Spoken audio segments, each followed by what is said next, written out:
Combination of love bomb, dealing with covert narcissist, high-functioning codependent, and gaslighting. Well, that was my world, and that was a 30-year story. So let's talk about my story. So when I first met Mark, we were in college, and he was my dearest friend. We got along great. He listened to me. He was affectionate. He treated me as an equal. I felt valued, and he loved God. That was super important to me. He was leading worship at our college group, and it was great. Then we got married. We actually got married the day we graduated from college. We went on our honeymoon to Hawaii and came back and lived in our little apartment. There was a complete switch, and that's what called love bombing is. Unfortunately, when I knew Mark as friends, I let him know what was important to me, and I had that when we were dating. It was fabulous. As soon as we got married, it was completely different. I wasn't treated as an equal. Basically, it went from, hey, this is my list of rules for you. And the rules included, this is how I wanted things folded as far as the towels. This is how I want you to cook, and don't change the recipes. I want the house perfectly clean all the time. So it became a list of rules, and the friendship just decimated rather rapidly. Anytime I tried to bring up potential conflict or anything I wanted to talk about, I would be ignored. And it'd be ignored for about 6 days. If I brought it again, another 6 days. So this went on when we were first married for the first 5 years, and I really didn't know what to do. So it was very much controlling, not affectionate, one-sided. I realized he was a complete perfectionist, and I was regularly stonewalled, and that's just where he wouldn't deal with me if I brought up anything, no matter how respectful or kind I did it. So then there's this joke. I have a joke for you. So what does a narcissist and a codependent do when they meet? They get married. And in my story, it was a covert narcissist and a high-functioning codependent. We not only met, but we had 4 children. So the interesting thing about narcissism is, whether it's overt or covert, you're talking about a lack of empathy. They believe that their grasp of reality is the grasp and the truth. So it's completely unbalanced control and power. So, and then I was a kind person, easily could see my own problem, and basically I developed into a high-functioning codependent. I was more concerned about the thoughts, feelings of others, and just trying to make him happy. So it got to be this cycle of basically a hamster on the hamster wheel, going, and getting the little reward of affection or a kind word, and very much a switch. Gaslighting. Have you ever heard of gaslighting? I hadn't heard of gaslighting. It's basically where they're questioning your own sanity questioning your sanity by questioning your reality. And basically that was kind of the regular part of our lives. I'd say, hey, there's something I'd like to talk about with our relationship. And he'd say, there's nothing wrong with our relationship. It's all you. And then there was a time before we were married, and I'm like, hey, the one thing I want us to agree on before we get married is when we have challenges, which we will, that you'll be willing to go to a counselor.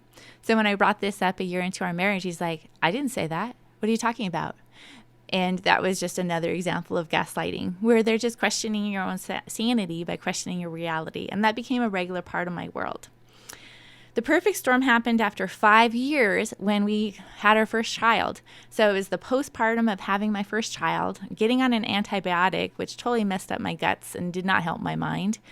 I had undiagnosed Hashimoto's, which at that time I had very much a hyperthyroid response, and that would be undiagnosed for another 8 years. But the significant impact on my body is my hair was falling out, trouble sleeping, my legs were giving out, weakness, all sorts of thyroid symptoms. Unfortunately, the doctors did the wrong test, and that was going to be 8 years of a misdiagnosis.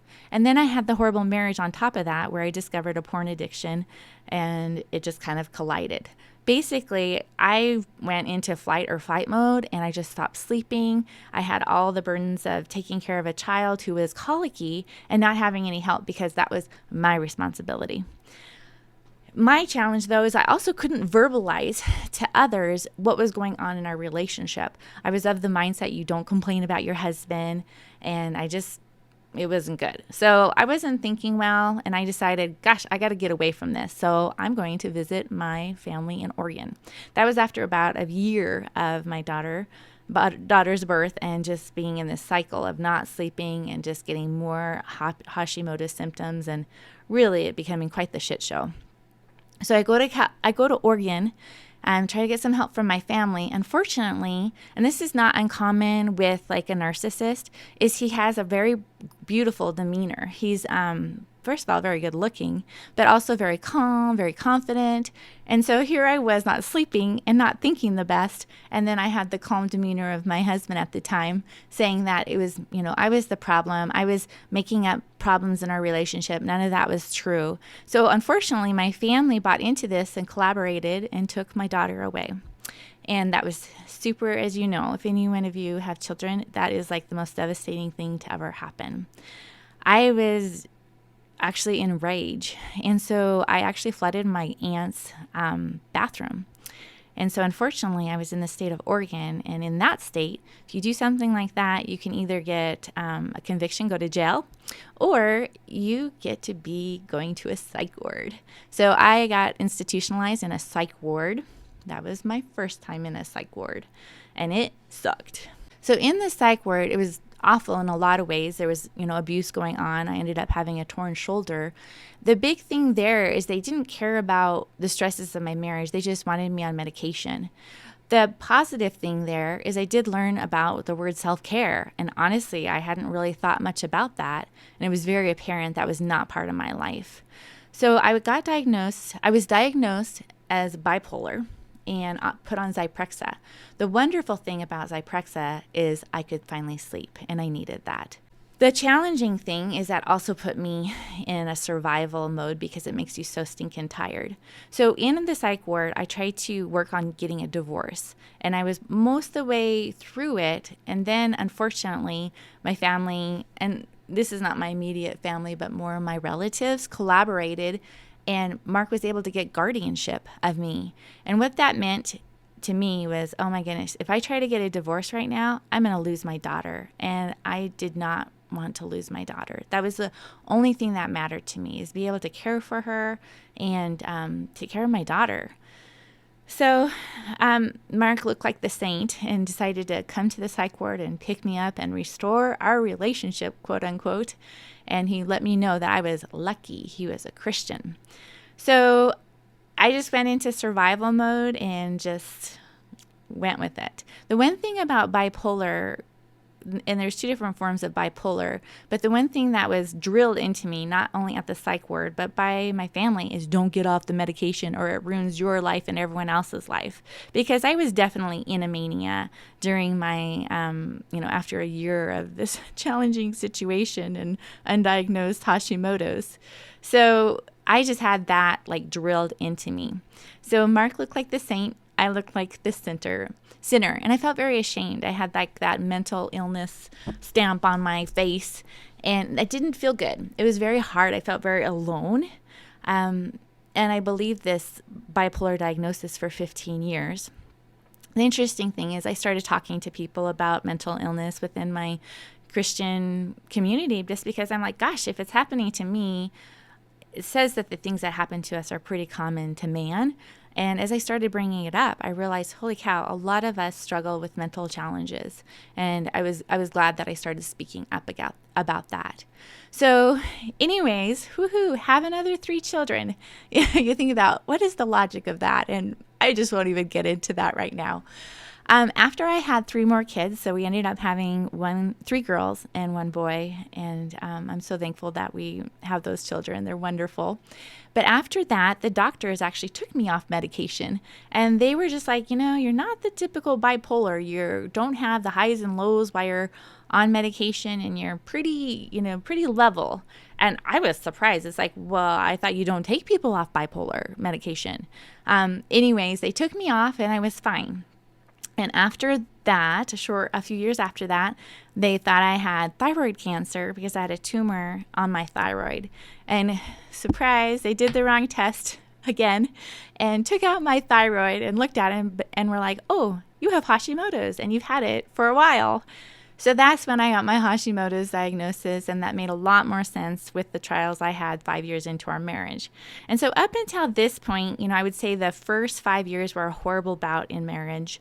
I had kind of gotten used to, the next years just not having a relationship and just kind of going on that hamster wheel, trying to get things perfect, not having the house messed up, because honestly, if I left a pencil or some papers out, I'd be ignored. I'd be ignored for a while, and I didn't like that. So I kind of just settled into, that stonewalling and that passive aggressiveness and really just trying to survive.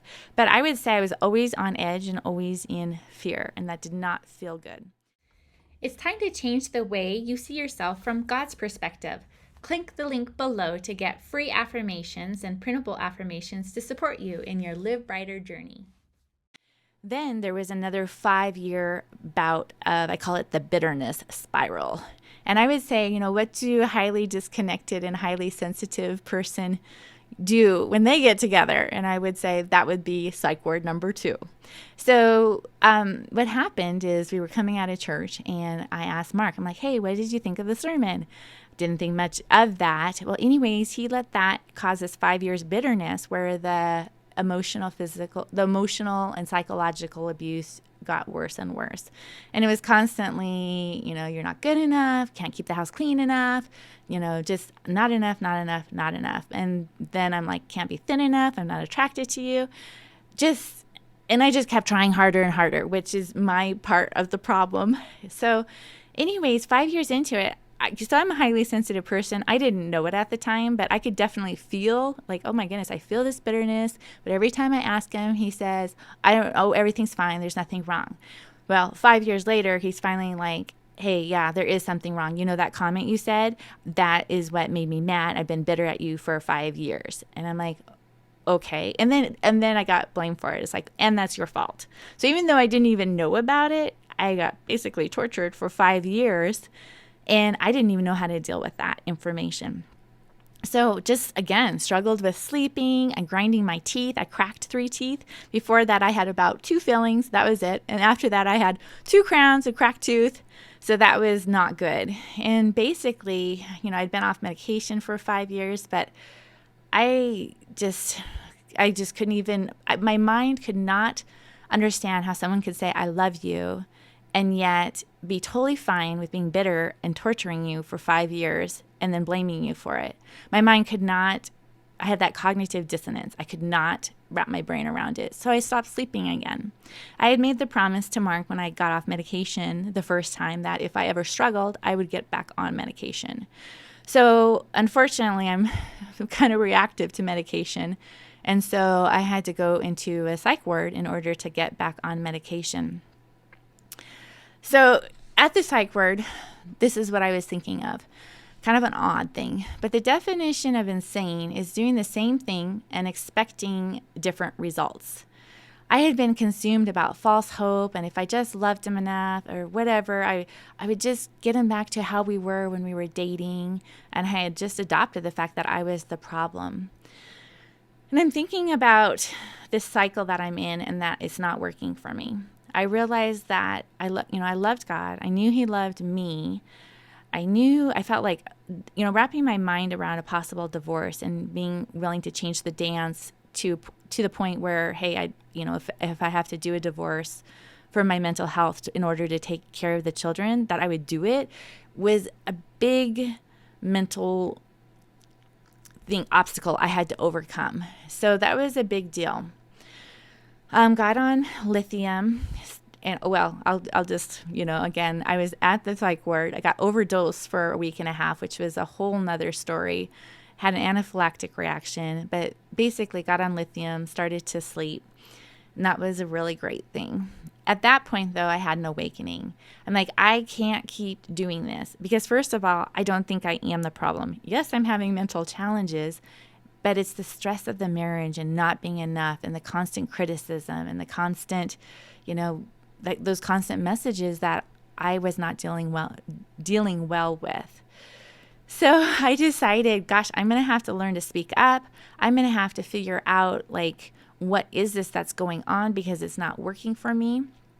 And what I realized is I finally understood, it's like, oh gosh, Mark is passive aggressive and I feel it. It doesn't feel good. So basically I decided once I got healthy enough, because after you don't sleep for a while or have basically kind of a mental crisis, it takes a while to get physically and mentally feeling better.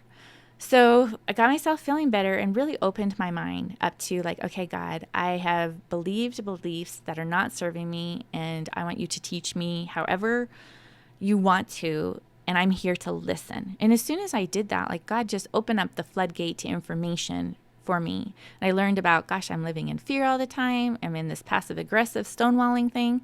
So I approached Mark and I said, hey, Mark, this is the definition of passive aggressive. This is what you do regular to me.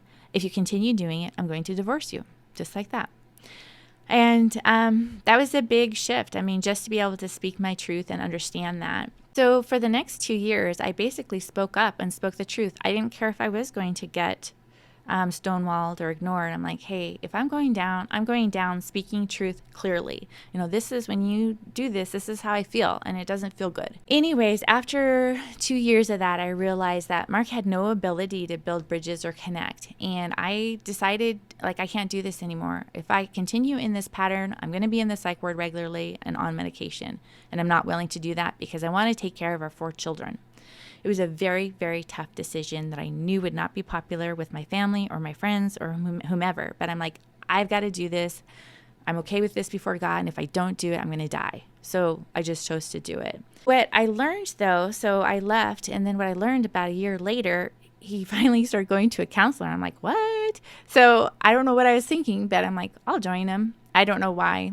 But it was very interesting because that counselor was the first counselor who could see what I had seen. He's like, and I had to talk with him. I'm like, I feel like I'm constantly beating my head against the wall. Like, he doesn't get it.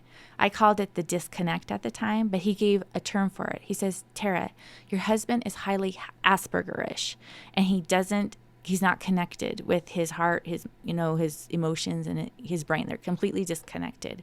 So he approached Mark and said, hey, this is the challenge you have. This is how you can work with this, but you have to have an awareness and want to work with it. He basically said, no, it's Tara's the challenge. I do not have this. And that is when I'm like, okay, I'm making this divorce final because you can't work with someone who won't work with you. So I did the divorce. Very challenging, to overcome and choose to do that. But I'm so thankful I did. Got off medication with the doctors again and really worked very, very hard to rewire my brain. I had gotten into real estate, and thank you, Jesus, he really helped me thrive in that business. And also just recently got my life coach license. And it's really great to see the kids. Like, all 4 kids had their own journey during this process, but it's been 5 years, and all 4 of them are just in so much healthier places because I basically was training them to put up with bad behavior and that was okay. And also it was okay to live in fear and to not have relationships. So I've had to do a lot of retraining in that area. Thank goodness the divorce was good for Mark in a lot of ways, having that accountability. He had conditional love for the kids, and that was another thing. The counselor's like, you can't do that. You're going to really mess up your kids. So his relationship with the kids really improved, and that was just honestly such a godsend. And honestly, I had to work super hard to rewire my brain because I was pretty messed up with my codependent behavior and my idea of relationships and my idea of God and divorce and marriage and all of that. So long story short, it took a lot of time to work through my PTSD and my challenges, and met a wonderful man. And now I'm married to have a beautiful relationship. I can't believe the difference, and I'm thankful every day. So that's my story. And what I just want to tell you, that's psych ward 2 times, a lot of abuse, mental, psychological, spiritual abuse. A lot of challenges, very painful, very dark at times. And one thing I just want to share with you is, we all have our shit show, and we all have challenges of different sorts, and you are not alone. If you have a friend that's hinting at abuse, or just listen and see what you can learn, share this podcast because we're all talking about how we're going to live brighter.